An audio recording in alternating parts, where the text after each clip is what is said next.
77ാമത് republic ദിനാഘോഷ നിറവിൽ രാജ്യം. ഡൽഹി കർത്തവ്യപഥിൽ രാഷ്ട്രപതി ദ്രൗപദി മുർമു ദേശീയ പതാക ഉയർത്തി. യുദ്ധസ്മാരകത്തിൽ പ്രധാനമന്ത്രി നരേന്ദ്രമോദി പുഷ്പചക്രം അർപ്പിച്ചു. രാജ്യത്തിന്റെ സൈനിക ശക്തിയും വൈവിധ്യവും വിളിച്ചോതുന്നതായിരുന്നു കർത്തവ്യപഥിൽ നടന്ന പരേഡ്. ഓപ്പറേഷൻ സിന്ദൂർ പ്രമേയമാക്കിയ റിപ്പബ്ലിക് ദിന പരേഡിൽ ശുഭാംശു ശുക്ലയ്ക്ക് രാഷ്ട്രപതി അശോക ചക്ര സമ്മാനിച്ചു. ഡിജിറ്റൽ സാക്ഷരതയും കൊച്ചി വാട്ടർ മെട്രോയും പ്രമേയമാക്കിയ കേരളത്തിന്റെ ടാബ്ലോയും ശ്രദ്ധേയമായി.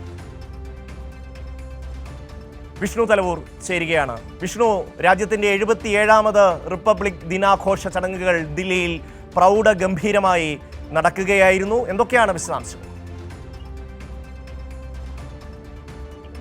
ഷമി, രാജ്യത്തിന്റെ സൈനിക ശക്തിയും അതോടൊപ്പം തന്നെ വൈവിധ്യവും വിളിച്ചോന്നായിരുന്നു 77ാം റിപ്പബ്ലിക് ദിന പരേഡ്.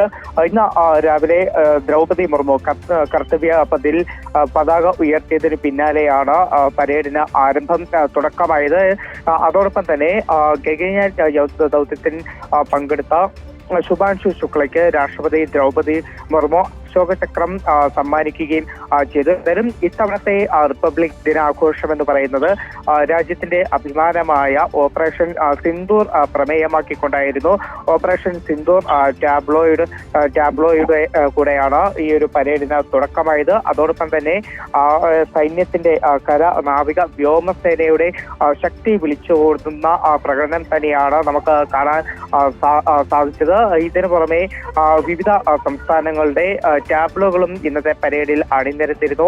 അതിൽ കേരളത്തിന്റെ ടാബ്ലോ, കേരളം നേടിയ അഭിമാനകരമായിട്ടുള്ള നേട്ടമാണ് കൊച്ചി മെട്രോ അതോടൊപ്പം തന്നെ 100% ഡിജിറ്റൽ സാക്ഷരത കൈവരിച്ചത്. ഈ 100% ഡിജിറ്റൽ സാക്ഷരതയും കൊച്ചി വാട്ടർ മെട്രോയും പ്രമേയമാക്കിക്കൊണ്ടുള്ള കേരളത്തിന്റെ ടാബ്ലോയും ഇന്ന് നടന്ന റിപ്പബ്ലിക് ദിന പരേഡിൽ ഏറെ ശ്രദ്ധയാകർഷിച്ചു. ഷമേ, ദില്ലിയിൽ പ്രൗഢഗംഭീരമായ റിപ്പബ്ലിക് ദിനാഘോഷ ചടങ്ങുകളാണ് നടന്നത്. രാജ്യത്തിന്റെ സൈനിക ശക്തിയും വൈവിധ്യവും എടുത്തു കാണിക്കുന്ന റിപ്പബ്ലിക് ദിന പരേഡാണ് നടന്നത്. വിഷ്ണു തലവൂർ വിശദാംശങ്ങൾ നൽകി.